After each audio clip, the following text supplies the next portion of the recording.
Vice President Sara Duterte has raised concerns over the quality of education in the Philippines. Duterte sounded the alarm during the Senate Finance Committee's hearing on the DepEd's budget. Among grade 5 students, 90% have poor reading skills and 83% poor math skills based on SEA PLM 2019. As for grade 9 students, 81% can't deal with basic math problems. 81% have trouble understanding texts of moderate length, and 78% cannot recognize correct explanations for scientific phenomena or draw valid conclusions from given data. The Vice President also defended the DepEd's 150 million peso confidential fund. She assured lawmakers that the budget will be used to address issues such as drug use, online scams, and other concerns that victimize both teachers and learners. Some of the issues and challenges that we have encountered in our field operations are drug involvement of our personnel and our learners. There is also the recruitment in violent extremism and terrorism. We also have cases, and we are working right now on the involvement of our personnel and our learners in child pornography. To share her insights about the quality of education in the Philippines, we have with us via Zoom Diane Fajardo-Valencia. She is Deputy Executive Director of the Philippine Business for Education, or PBed. Good evening and welcome to The Big Story, Diane. Hi, good evening, Robbie and Sean. Thanks for having us here. Diane, first of all, just to clarify, the number cited by Vice President Sara Duterte, Secretary of Education Sara Duterte, this is a snapshot of the quality of education right now or before the pandemic?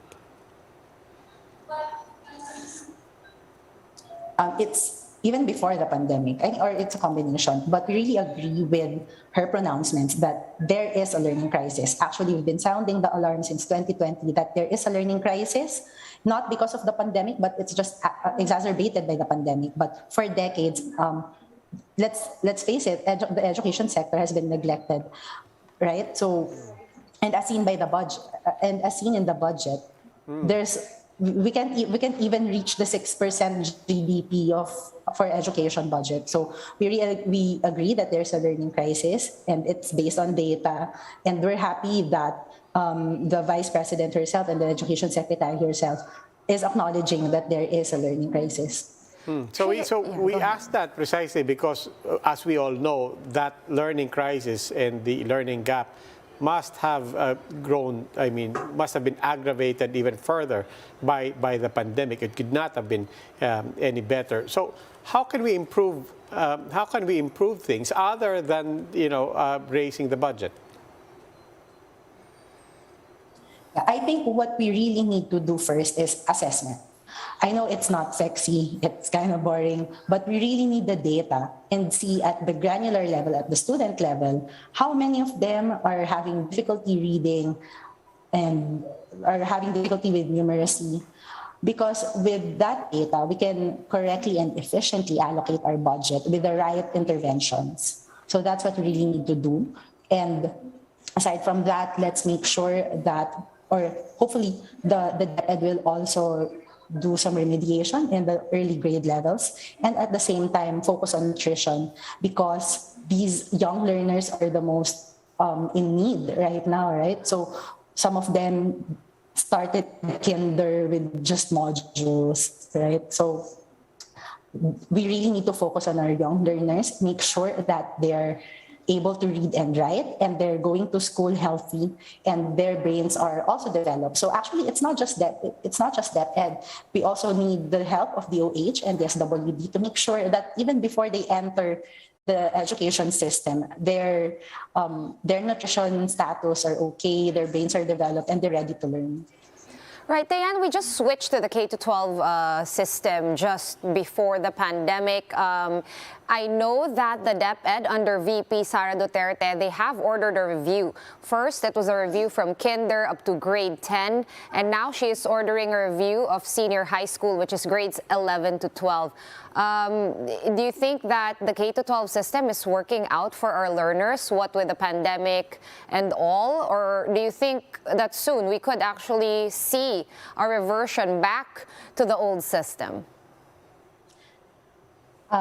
We acknowledge that there are lapses in the K-12 curriculum, but I don't think going back to the K-10 to grades 1 to 10 is an option. So what we need is to really improve. So we're happy that DepEd is reviewing it, and and we're happy in the business sector to help them. Actually, we've been pushing for the alignment of the senior high school curriculum to the industry needs, so that we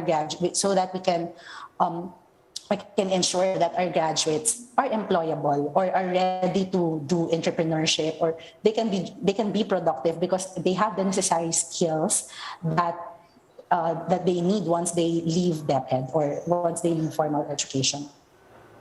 Right. What about this confidential budget that the Vice President slash DepEd Secretary is asking for, 150 million pesos going to, I'm not really sure what these confidential funds are for. Do you agree with the need for such a fund, given her explanation that it is to combat scams and for security?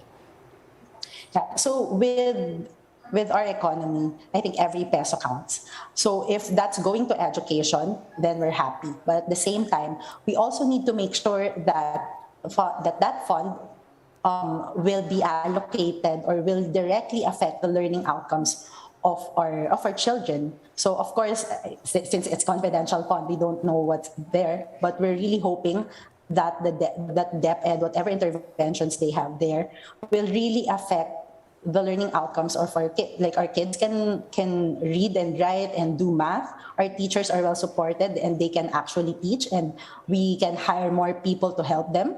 And then our graduates are employable. So hopefully the activities under the confidential fund will directly and effectively do those things, so that we have that bang for the buck, right? In the meantime, Diane, how do you feel about how government in general is handling the return to face-to-face classes, trying to bring back a sense of normalcy or even a new normal to our education system, especially in the public education sector? Is it all going well, or are we missing out? Are we missing some important points? So first, we really welcome the move of the government to do face-to-face. And I think this November it will be full face-to-face. But I think in many cities, it's already full face-to-face, and we really welcome that.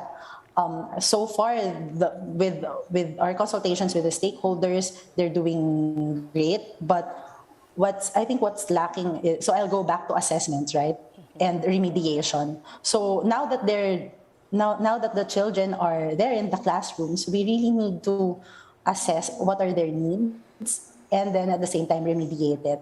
So I think DepEd also has plans to remediate, but hopefully we can do it this year and we can do it ASAP. Actually, Diane, I just wanted to get your thoughts on this. Earlier today, we did a report. The DepEd said it was planning to institutionalize hybrid learning again. So we were so excited to go back to face-to-face classes, and now they're talking about institutionalizing hybrid classes because of a lack of classrooms, of course, exacerbated by the natural disasters that we experience. How do you feel about that? I think there is merit to hybrid classes. But of course, so I'll go back to assessment, right? So as long as we know what to teach them and the immediacy of what we're going to teach, we should be able to craft the proper curriculum, the proper modules, the proper materials, and the training for the teachers, so that whatever